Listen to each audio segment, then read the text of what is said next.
Bonjour à toi et bienvenue à l'Incubateur, mon podcast hebdomadaire pour t'apprendre à devenir une personne que les autres admireront pour ta résilience, tes valeurs et ta confiance en toi. Alors, je tiens encore une fois à m'excuser de ne pas avoir sorti de podcast la semaine passée. On va dire que dans une période qui est assez mouvementée.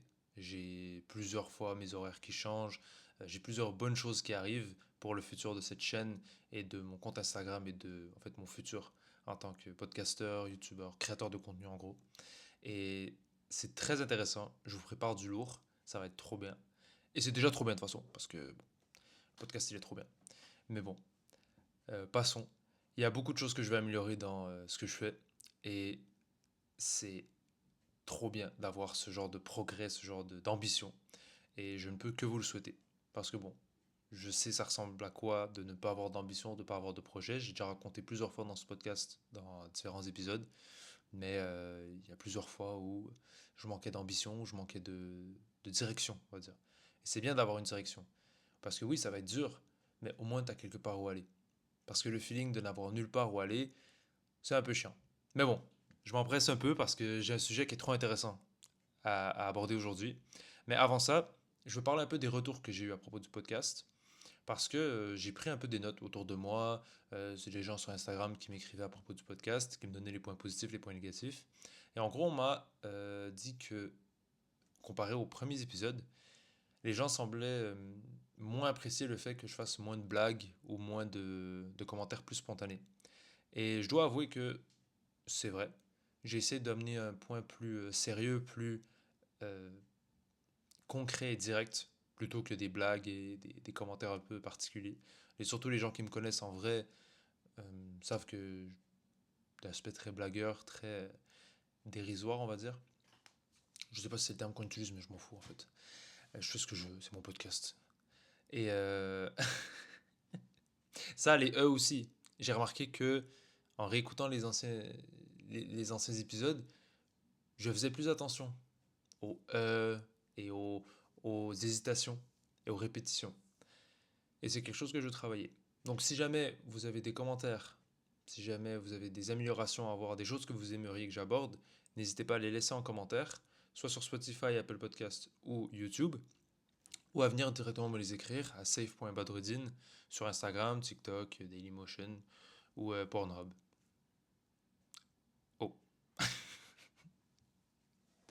non. Plus sérieusement, je suis content d'avoir des retours. Parce que bon, déjà, quand tu as des retours sur quelque chose, ça veut forcément dire que les gens y accordent de l'attention. Donc déjà, c'est bien. Et ensuite, ça veut dire que les gens y accordent tellement d'attention qu'ils voient comment cette chose pourrait être améliorée. Et ça me permet de glisser directement vers un sujet assez... C'est pas le sujet principal que je voulais aborder, mais bon, c'est une idée que j'ai eue maintenant. C'est qu'il y a longtemps, j'ai longtemps eu de la difficulté à apprendre la critique. Et je pense que je suis pas le seul. Je pense qu'il y a beaucoup de personnes qui ont de la difficulté à accepter que les gens puissent voir de l'amélioration dans ce qu'ils font et des choses à changer, à modifier, à améliorer, à retirer même, pour que le rendu final soit meilleur. Parce que souvent, ça peut faire mal à l'ego. Ça peut vouloir dire qu'on est moins bon qu'on le pense ou qu'on n'est pas apte à prétendre à la position qu'on croyait pouvoir prétendre. Par exemple, l'exemple le plus flagrant, c'est dans le sport. On croit qu'on est en forme, on croit qu'on est chaud, qu'on est bon. Le nombre de personnes que j'ai vues qui me disent: ouais, t'inquiète, moi je suis sportif, je vais à la salle 3 fois par semaine, je fais 10 minutes de cardio chaque jour, que je vais à la salle, donc 3 fois par semaine. Et après, je les mets sur un tapis roulant où je leur demande de faire un entraînement de crossfit avec moi. Et bah, ils se désintègrent en 20 minutes. Et du coup, ils me lancent des excuses. Ouais, mais aujourd'hui, j'ai pas bien mangé. Ouais, mais aujourd'hui, j'ai un entraînement jambes. Ouais, mais si, ouais, mais ça. Non, en gros. Non. Écoute-moi bien. T'es pas en forme. Tu crois que t'es en forme, mais t'es pas en forme. C'est aussi simple que ça. C'est pas parce que tu soulèves des haltères toute la journée, 3 fois par semaine pendant 2 heures, enfin, c'est même pas toute la journée en plus, c'est 3 fois par semaine pendant 2 heures, que t'es en forme. Non, frérot, parce que quand tu montes les escaliers, t'es épuisé. Quand je te demande des exercices de coordination, quand je te demande d'aller faire un foot, il y a plus personne. Parce que si, parce que ça, il y a toujours une excuse. Bah, du coup, t'es pas en forme, frérot. T'es pas en forme. J'ai entendu quelqu'un une fois qui a dit, vous êtes réellement en forme si vous pouvez dire oui à n'importe quelle demande de votre enfant. Si votre enfant vous demande de le lever sur ses épaules, sur vos épaules, pardon, vous pouvez le faire. Si vous demande de faire des roulades avec lui, vous pouvez le faire. Si vous demande d'aller à la piscine avec lui, vous pouvez le faire. Si vous demande de lui courir après, vous pouvez le faire. Alors vous êtes réellement en forme. Si vous ne pouvez pas dire oui à n'importe quelle de ces demandes, alors vous n'êtes pas réellement en forme. Et bon, malgré que j'ai pas d'enfant, j'ai vraiment eu un éveillement. Un éveillement, je sais vraiment pas parler. Un éveil par rapport à cette phrase, à cette mentalité. De se dire que la vraie liberté, la vraie forme physique, c'est d'être capable de dire oui à tout, en fait. À tout recrutement physique. Qu'on vous demande de courir, qu'on vous demande de lever des charges lourdes, qu'on vous demande de nager, d'escalader, de danser même. Parce que la danse est un sport, hein, faut pas oublier. Lorsque votre femme, si vous en avez une, ceux qui écoutent mon podcast n'en ont sûrement pas. Allez, ça part aux couilles. Non, je rigole. Si vous écoutez le podcast, c'est que soit vous en avez une et vous cherchez à être meilleur auprès d'elle, ou vous en avez pas, mais vous cherchez à être le meilleur pour celle qui va venir. Et ça, c'est admirable. C'est admirable. Mais du coup, savoir danser, savoir coordonner ses pieds, savoir mener, savoir soulever.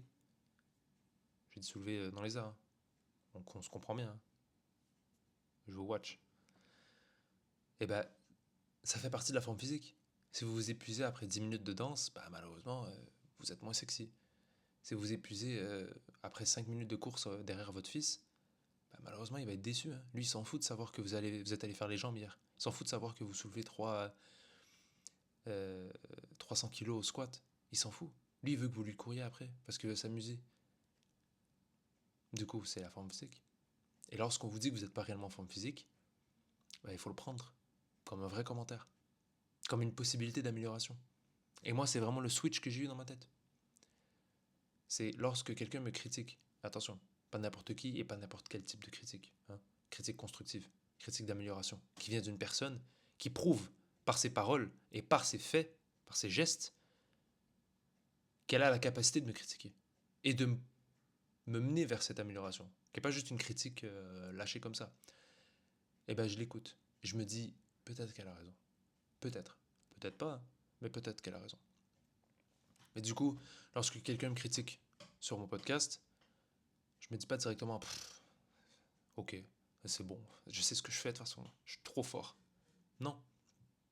Je me dis, ok, j'avais pas pensé à ça, j'avais pas remarqué. Bah du coup, je vais réécouter les épisodes, je vais revoir tout ça, je vais revoir ces critiques. Et bah, parfois elle a raison.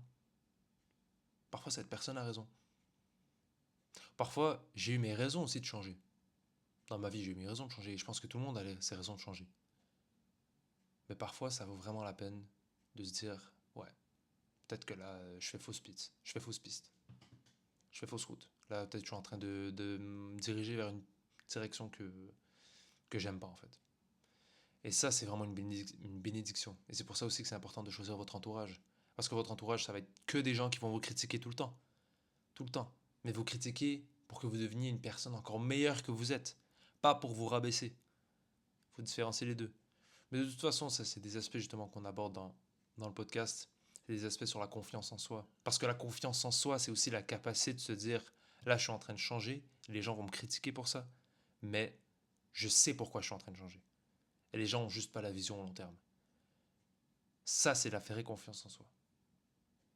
Mais parfois aussi, la confiance en soi est la fusionnée avec la disparition de l'ego peut nous permettre de nous dire, ouais, peut-être que là, j'ai un peu trop confiance en moi.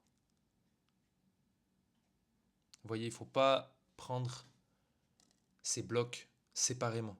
L'ego, la confiance en soi, la vertu d'abstention, c'est toutes des choses qu'il faut prendre ensemble. Et qu'il faut faire attention constamment dans notre vie de ne pas laisser une de ces choses prendre le dessus ou même des fusions de ces choses prendre le dessus.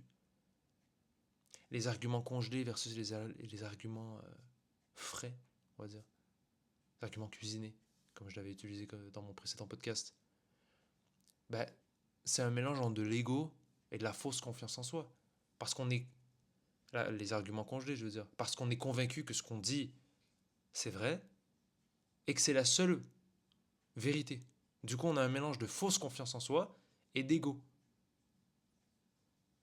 Lorsqu'on a une vraie confiance en soi et on n'a pas d'ego, où on détruit progressivement notre ego, on le réduit au maximum, ben les arguments congelés aussi disparaissent. Inévitablement. Mais il faut en prendre conscience. Parce que si on n'en prend jamais conscience, eh ben ils disparaissent jamais. Du coup, vraiment, je voulais faire cet aparté sur la critique parce que c'est hyper important. Et moi, au fil des années, j'ai appris que la critique, c'est vraiment le seul moyen de progresser. Parce que comment vous voulez progresser lorsque vous n'avez rien amélioré? C'est-à-dire si vous êtes déjà au sommet de la montagne, comment est-ce que vous pouvez aller plus haut? Le seul moyen d'aller plus haut, c'est de se rendre compte qu'on n'est pas au sommet. Ou de découvrir un sommet qui est encore plus haut qu'on le pensait, mais qu'on n'avait pas vu. Et que les autres nous montrent. Et ça, c'est beau. Sur ça, je vais prendre une petite gorgée.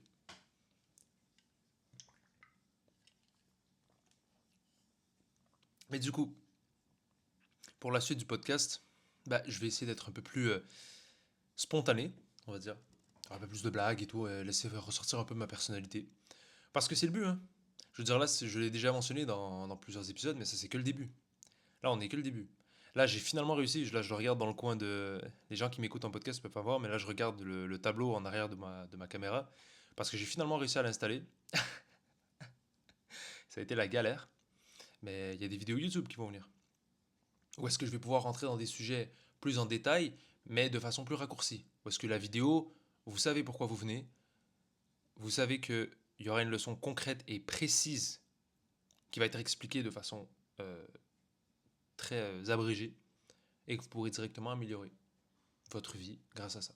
Le podcast, c'est un peu aussi pour discuter, même si bon, je discute tout seul, mais ce que je fais lorsque j'écoute des podcasts, c'est souvent je mets pause et je commence à discuter comme s'il y avait la personne devant moi. Lorsque la personne soumet un argument, j'essaie de contre-argumenter, même si la personne n'est pas devant moi. Alors ça paraît hyper schizophrène, parce que parfois je le fais dans le métro, j'en ai rien à foutre, de toute façon je m'en fous. Mais n'hésitez pas à mettre pause à ce podcast lorsque je dis quelque chose, à y réfléchir, à vous dire, est-ce que je fais ça dans ma vie? Est-ce qu'il a raison ou est-ce qu'il n'a pas manqué un point? Si j'ai manqué un point, vous savez où me retrouver. Dans les commentaires. Je lis et je réponds aux commentaires. Parce que c'est le meilleur moyen de progresser aussi. Le meilleur moyen. En DM aussi, si vous voulez pas que les autres voient votre commentaire. Mais bon, si vous écrivez vraiment de la merde, je vous mets en story. Hein. J'en ai rien à foutre. À chaque fois que je vais te dire une blague, une dinguerie comme ça, je prends une gorgée après pour que ça vous rentre bien dans le crâne. Alors, j'ai envie de rentrer directement dans le... Bon, directement, hein, ça fait déjà 13 minutes. Donc, le mec directement, ça fait 13 minutes, ça fait la moitié du podcast. J'ai envie de rentrer dans le sujet que j'avais envie d'aborder aujourd'hui parce que c'est aussi une leçon que j'ai apprise assez récemment. Et c'est un problème que j'avais depuis un certain temps. Je veux dire, depuis plusieurs années. C'est qu'en fait, ma gentillesse était devenue mon pire ennemi. Et comme j'ai l'habitude, je vais décortiquer cette phrase. Il y a deux mots-clés. Gentillesse et ennemi. Du coup, c'est quoi la gentillesse? La gentillesse, j'ai pas la définition du dictionnaire, je m'en fous, hein, c'est ma définition. La gentillesse, c'est faire quelque chose pour quelqu'un sans réellement en avoir envie et sans réellement que ça vous donne un bénéfice et même potentiellement que ça vous soit délétère. Je donne un exemple classique. Vous avez votre mère ou votre ami qui vous demande d'aller le chercher en voiture, mais vous êtes occupé. Du coup, le fait d'aller le chercher, vous faites quelque chose pour quelqu'un et ça vous est délétère. Du coup, après, vous parlez moi même pas de ah oui, mais c'est ma mère, du coup je vais lui faire. Non, non, je vous parle en termes objectifs. Vous faites quelque chose alors que vous pourriez utiliser ce temps pour faire quelque chose d'autre qui vous est favorable. Du coup, ça vous est délétère ou ça vous est neutre. Du coup, si, par exemple, vous êtes déjà en route vers une direction, il y a quelqu'un qui vous dit « Ah, est-ce que tu peux me prendre en même temps, c'est sur ton chemin, pour m'amener au même endroit ?» Du coup, ça vous est neutre. Ça ne vous amène rien du tout de lui faire ça. Ça ne vous amène rien. Je vous parle même pas que vous allez discuter dans la voiture, que vous allez rire, que plus tard, cette personne va peut-être vous rendre l'appareil. Non, non, non, la personne, elle peut mourir demain, elle va jamais vous rendre l'appareil. Vous faites quelque chose alors que ça vous est neutre ou délétère. Si vous devez faire un détour, donc vous utilisez plus d'essence, cette personne-là ne va pas vous rembourser l'essence. Hein. Votre ami, c'est un crevard. Il ne va pas vous rembourser l'essence. Du coup, vous payez plus d'essence et vous prenez plus de temps pour arriver à cet endroit. Du coup, ça, c'est la gentillesse pour moi. Comme je dis, ce n'est pas forcément mauvais, mais c'est délétère ou c'est neutre pour vous. Bah, du coup, la gentillesse, ça peut être votre pire ennemi, parce qu'un ennemi ne veut pas votre bien, par définition. Un ennemi ne veut pas votre bien. Et du coup, votre gentillesse peut devenir votre pire ennemi. Parce que lorsque, je sais pas parler, ou c'est juste la langue française qui est moche comme ça, mais bon, ça sonne très mal. Lorsque vous faites de façon exagérée des actes de gentillesse, ça peut mener à plusieurs scénarios. Premièrement, les gens vont vous prendre pour acquis. Les gens vont prendre votre gentillesse pour acquise. Lorsque ça fait 5 fois dans le mois que vous allez chercher cette personne, chez son ami, chez son frère, chez sa mère, peu importe, et que vous faites le trajet, et que vous lui demandez pas d'argent, et que vous le ramenez chez lui, et qu'ensuite vous retournez chez vous, bah le jour où vous direz non, la personne trouvera ça méchant. Vous vous doutez? Essayez l'expérience. C'est quand la dernière fois que vous avez dit non à quelqu'un qui vous demande un service qui ne vous amène rien du tout. Que ce soit rester avec lui, parler pendant des heures alors que vous n'êtes pas intéressé ou alors que vous avez des choses à faire. Que ce soit l'aider pour ses devoirs. Que ce soit le motiver à aller à la salle alors que vous n'avez pas envie d'y aller, vous êtes déjà allé faire votre séance. Que ce soit cuisiner pour elle ou pour lui. Que ce soit quoi que ce soit qui vous est délétère ou neutre, c'est quand la dernière fois que vous avez dit non. Et essayez d'imaginer une seconde la réaction de cette personne lorsque vous allez dire non. Pour ceux qui ont déjà fait l'expérience, vous savez exactement de quoi je veux dire. De quoi je veux dire? Putain, je sais pas parler, hein. Qu'est-ce que je veux dire? Cette personne va réagir négativement parce qu'elle va avoir pris cela pour acquis. La première fois, elle va avoir trouvé que vous êtes très gentil. La deuxième aussi. Puis la troisième, elle va pas avoir remarqué. Puis la quatrième, elle va même peut-être même pas dire merci. Et la cinquième, bah c'est bon, c'est normal. Et voilà, votre gentillesse devient la normalité. Du coup, lorsque vous allez mettre vos barrières, votre ligne rouge, qu'il ne faut pas dépasser, les gens vont trouver ça méchant. Puisque votre rapport à la gentillesse a été décalé. Les gens ont compris que votre gentillesse, c'est votre norme. Et du coup, ça devient votre pire ennemi. Ça, c'est le premier scénario. Le deuxième, c'est que ça va commencer à avoir des vraies répercussions sur votre vie, sur vos projets, sur votre business, sur votre création de contenu, sur vos études, sur votre famille. Le nombre de personnes qui deviennent trop gentilles avec leur partenaire, leur femme ou leur mari ou leur copain, peu importe, et que ça met des tensions dans leur famille, que ça met des tensions avec leurs amis, parce qu'ils sont incapables de dire non à leur femme, ou à leur copine, ou à leur copain. On en connaît, hein. On en connaît, même moi j'en connais. Du coup, ça va avoir des vraies répercussions dans votre vie.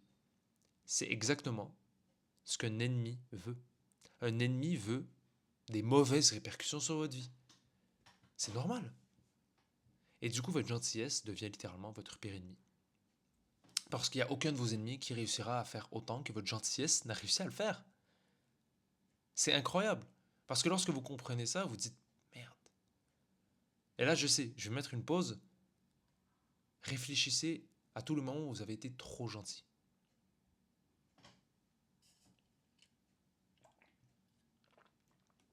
Moi, ça y est, hein. Moi, ça déferle dans ma tête. Les fois où j'ai dit oui à quelqu'un alors que j'avais envie de dire non. Les fois où j'ai dit non à quelqu'un alors que j'avais envie de dire oui. Les fois où je me suis tu parce que je me suis dit ah non, je veux pas déranger cette personne. Et du coup, je me suis dit, merde, ma gentillesse devient vraiment mon pire ennemi. Et en fait, il faut pas avoir peur. Il faut pas avoir peur de faire mal. Il faut pas avoir peur de ne pas être gentil. Parce que c'est seulement lorsque vous offrez quelque chose rarement qu'elle aura de la valeur. Lorsque vous offrez votre gentillesse rarement, rarement ça ne veut pas dire de façon euh, exceptionnelle. Ce n'est pas quelque chose que vous devez offrir une fois par mois. Je peux être gentil seulement une fois par mois. Mais lorsque vous l'offrez rarement, ça peut être aussi en rareté de personnes. Vous pouvez être très gentil avec votre mère, votre père, votre frère, votre soeur, votre meilleur ami, votre copine, votre copain, peu importe. Mais ensuite que vous soyez neutre avec tous les autres. Et bien ça devient un comportement qui est rare. Et ça va donner encore plus envie aux personnes de vous offrir le respect qui vous est dû parce qu'elles voudront faire partie de ce groupe de rares personnes avec qui vous êtes gentil. Et surtout, il doit y avoir une ligne très claire entre votre comportement neutre, du coup, moi je te rends pas de service, hein. Moi je te rends pas de service, par contre avec votre mère, vous êtes prêt à aller à l'autre bout du monde pour lui amener quelque chose. Et bien lorsque les gens vont voir ça, ils vont dire, putain, je veux faire partie de ce groupe de personnes, je veux qu'ils puissent m'offrir ça. Mais si vous l'offrez à tout le monde, ben pourquoi est-ce qu'il vous offrirait votre respect? Pourquoi est-ce qu'il vous offrirait une once de respect, puisque de toute façon, qu'il vous offre le respect ou pas, vous allez être gentil avec lui? Non, non. Vous devez avoir des cases prédéfinies. Quelqu'un mérite mon respect, alors je vais être gentil avec lui. Quelqu'un, bon, il me respecte, mais pas plus que ça, bon, ok, ben, je suis neutre avec lui. Quelqu'un me manque de respect, alors je deviens méchant. Je deviens pas vilain, genre je vais crever ses pneus, hein. Je deviens méchant, genre je t'offre rien. Tu ne le mérites pas.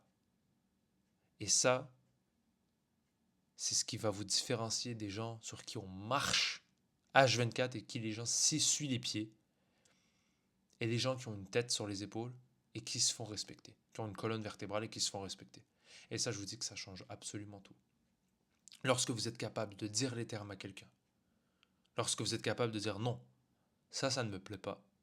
Ce que tu viens de me dire, ça me plaît pas. Tu vas arrêter de le dire maintenant. Sinon, c'est fini, on parle plus. Je vous dis pas d'être violent, hein. Je vous dis pas d'être violent. C'est d'être précis, clair, d'établir vos règles et de les respecter. Le but du podcast, c'est quoi? Les gens vont vous respecter pour vos valeurs. Mais les valeurs, elles n'ont de valeur que lorsqu'elles sont appliquées. Quelqu'un qui est honnête, qui est intègre, qui a de la confiance en soi, qui est respectueux, et ben il se respecte autant les autres que lui-même. Et il applique chacune de ses valeurs en étant intransigeant sur celle-ci. Et du coup, c'est seulement en faisant ça que votre gentillesse ne va pas prendre le dessus et que votre gentillesse va avoir de la valeur et qu'elle va devenir votre meilleure amie puisque les gens la désireront. Ils désireront que vous soyez gentil avec eux. Mais pour ça, il faudra qu'ils le méritent. Et si je peux conclure sur quelque chose rapidement, vraiment, avoir des qualités et des valeurs fortes qui ont de la valeur, du coup, c'est le même terme, mais bon, qui ont de la valeur, qui ont une importance aux yeux des gens, c'est le meilleur moyen de se distinguer de la masse. Puisque aujourd'hui, on est rempli de PNJ qui ont tous les mêmes valeurs, entre très grosses guillemets, qui ont tous les mêmes pensées, qui ont tous les mêmes opinions. Et lorsque vous arrivez à avoir des opinions et des convictions et des valeurs qui sont soit différentes ou soit plus fortes que les autres, vous ressortez du lot. Et les gens vous désireront, les gens vous respecteront, les gens vous admireront. Et c'est sur ça que je vais conclure. C'était Safe Badruddin pour l'incubateur. N'hésitez pas à me rejoindre sur les réseaux Instagram, TikTok, Dailymotion, YouTube, pour ceux qui ne me regardent pas déjà sur YouTube. Mon podcast est disponible sur Spotify et Apple Podcasts. Et comme d'habitude, cherchez la difficulté.